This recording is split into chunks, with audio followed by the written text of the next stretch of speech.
Shalom, selamat hari Minggu. Jika seorang anak meminta uang 5.000 kepada bapaknya, kemudian bapak yang memberikan dia uang 5.000, ia merasa itu sudah sangat cukup. Apalagi kalau misalnya bapaknya berbaik hati, dikasih uang 10.000, wow, dia akan sangat bersuka cita. Nah, satu harapan dari seorang Filipus kepada Tuhan Yesus ini merupakan suatu permintaannya, agar Tuhan menunjukkan Bapa itu kepada mereka, dan itu sudah cukup. Permintaan Filipus ini mewakili permintaan dari kawan-kawannya yang lain, dari murid Yesus yang lain. Mereka ingin melihat seperti apa bentuk Bapa yang sering kali diceritakan oleh Tuhan Yesus kepada mereka. Nah, istilah sudah cukup itu seolah-olah mengatakan bahwa kalau itu ditunjukkan bagi mereka, maka mereka akan berhenti untuk mempertanyakan di mana rumah Bapa. Jika itu ditunjukkan kepada mereka, maka mereka berhenti untuk mempertanyakan kemana Tuhan Yesus akan pergi. Jika itu ditunjukkan, maka mereka akan berhenti juga untuk mempertanyakan di mana dan kemana jalan tersebut.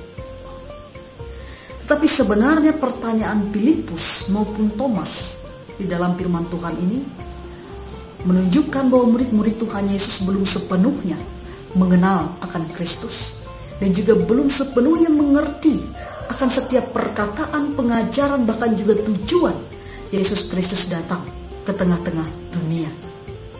Nah, jawaban Tuhan Yesus sebenarnya menegaskan kembali akan identitas dirinya, akan hubungan dia dengan Allah Bapa.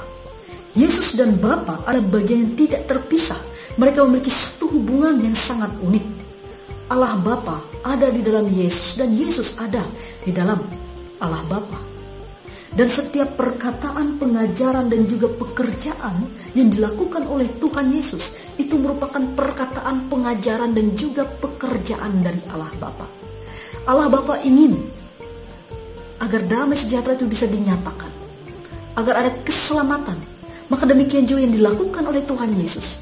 Ia mengupayakan juga agar damai sejahtera dan juga keselamatan tersebut ada dan boleh dirasakan oleh setiap orang yang ada di dunia ini.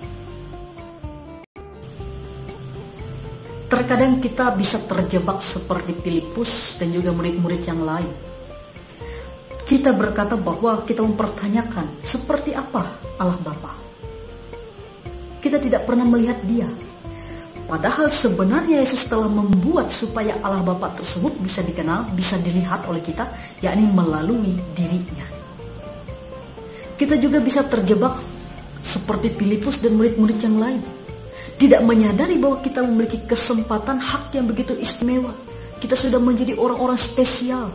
Kenapa? Karena kita bisa mengenal Allah Bapa melalui Yesus Kristus. Kita tidak menyadari akan hal ini. Firman Tuhan pada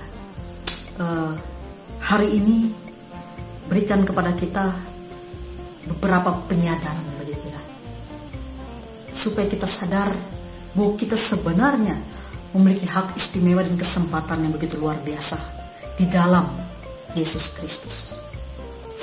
Kesempatan yang pertama adalah kita berkesempatan untuk mengenal Allah Bapa melalui Yesus Kristus. Dan Yesus Kristus adalah jalan, kebenaran, dan hidup. Yesus adalah Allah yang kelihatan.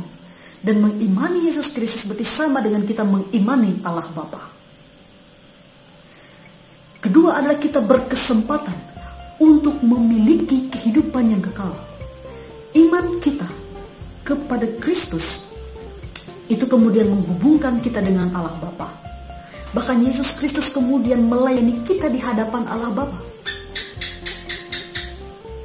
Bagaimana? Ya, dengan cara Ia menyediakan tempat bagi kita di rumah Bapa. Kita berkesempatan untuk terlibat di dalam setiap pekerjaan Allah yang mendatangkan damai sejahtera bagi dunia ini dan seluruh alam semesta. Bahkan dikatakan di sini bahwa kita bisa melakukan pekerjaan yang lebih besar daripada yang dilakukan oleh Tuhan Yesus. Tuhan Yesus melayani selama 3 tahun. Dan kemudian dia juga memberitakan Injil, memberitakan kerajaan Allah kepada orang-orang Yahudi. Kita memiliki kesempatan lebih besar daripada itu. Kita bisa memberitakan Injil, memberitakan tentang Yesus Kristus sampai ke ujung dunia. Kita juga bisa untuk memiliki waktu yang lebih lama, lebih luas, lebih panjang selama hidup kita, untuk kita bisa memberitakan tentang Kristus. Kita mendapatkan jaminan bahwa segala sesuatu kerinduan kita, pergumulan kita, kalau kita minta kepada Allah Bapa melalui Yesus Kristus, maka akan dilakukan oleh Yesus Kristus. Sungguh indah ketika kita hidup mengenal Kristus, karena mengenal Kristus sama dengan kita mengenal Allah Bapa. Sungguh indah juga ketika kita hidup terlibat melakukan setiap pekerjaan Allah yang mendatangkan damai sejahtera, dan juga merupakan satu jaminan pengharapan yang luar biasa bagi kita, bahwa di tengah setiap kesulitan, pergumulan, tantangan hidup kita, penderitaan dalam kita mengikut Tuhan, kita memiliki jaminan bahwa kita memiliki hidup yang kekal. Karena itu wahai orang Kristen, tunggu apa lagi? Jangan kau terus mempertanyakan tentang Allah, jangan kau terus mempertanyakan, meragukan tentang apa yang akan kau dapatkan ketika kau mengikut Tuhan. Terus berjalan bersama Yesus Kristus dan terus memohon pertolongan Roh Kudus, sehingga kita bisa mengerti, memahami, mendalami akan setiap karya, kebaikan, bahkan juga rahasia Allah Bapa. Tuhan memberkati kita. Selamat hari Minggu.